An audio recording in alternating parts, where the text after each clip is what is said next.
Hello అండి, ఇవాళ మనం సొద్ద బూరెలు చేసుకుందాం. దాంట్లోకి కావాల్సిన పదార్థాలు: ఫస్ట్ మిక్సీ గిన్నె తీసుకొని మిక్సీలో వేసుకొని బాగా మెత్తగా పట్టుకున్నానండి సొజ్జపిండి. First night నానబెట్టుకున్నానండి సొద్దలు. 2 కప్పులు సొద్దలు నానబెట్టేసుకున్నాను. నానబెట్టుకుంటే బాగుంటాయి. నైట్ అంతా నానబెట్టేసుకొని పగల ఆరబెట్టేసి రెడీ చేసుకున్నాను సొద్దపిండికి. మిక్సీ పట్టుకున్న పిండి 2.5 కప్పు అయిందండి. 2.5 కప్పు సొజ్జపిండికి నేను 1 కప్పు బెల్లం వేసుకుంటున్నాను. స్టవ్ మీద పెట్టేసుకుంటున్నాను. ఏం పాకం అవసరం లేదండి, కరిగే అంతవరకు స్టవ్ మీద పెట్టేసుకోవాలి. ఆ కరిగిన తర్వాత తీసి వడగట్టేసుకుంటాము.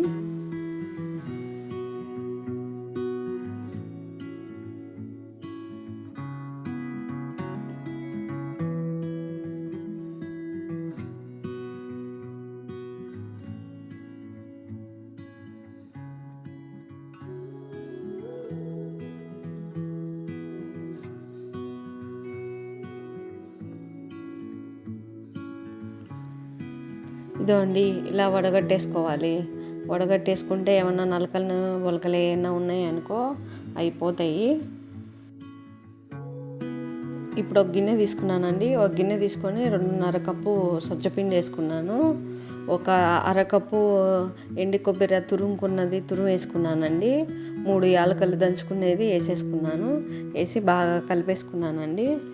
కలుపుకొని మనం స్టవ్ మీద పెట్టుకున్న బెల్లం పాకంలా ఉంది కదండి, ఆ బెల్లం వేడి చేసుకున్నది దాంతోనే మనకు వేరే వాటర్ అవసరం లేకుండా కరెక్ట్గా సరిపోయిద్ది. అది వేసుకొని కలుపుకుంటున్నాను.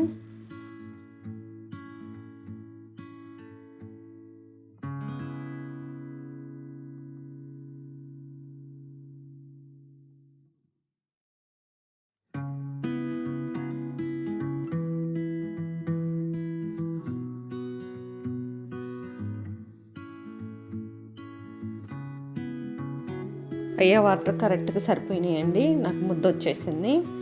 బాగా చక్కగా సరిపోయింది. 2.5 పిండికి 1 కప్పు బెల్లం సరిపోయిద్దండి. స్వీట్ గుంట తక్కువ చేసుకోవాలన్న వాళ్ళకి తక్కువ వేసుకోవచ్చు. ఈ కరెక్ట్గా సరిపోయింది నాకు. ఆ పిండి కలుపుకునే లోపల ఇప్పుడు ప్యాన్ పెట్టుకొని ఆయిల్ పోసుకున్నానండి నేను.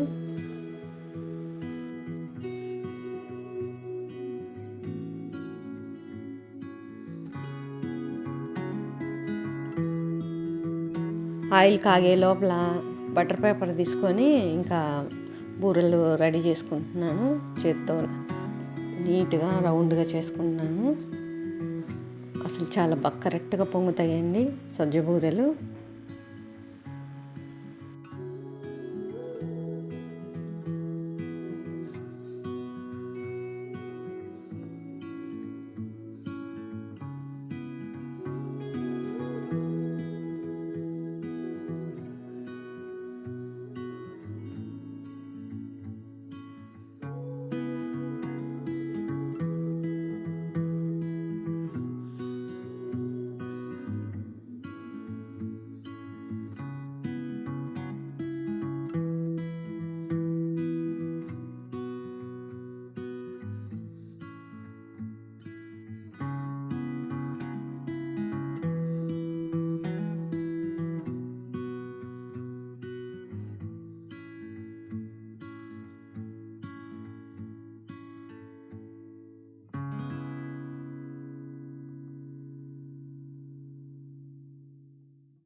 ఇంతేనండి సొద్ద బూరెలు. చూడండి ఎంత రౌండ్గా పొంగుతున్నాయో.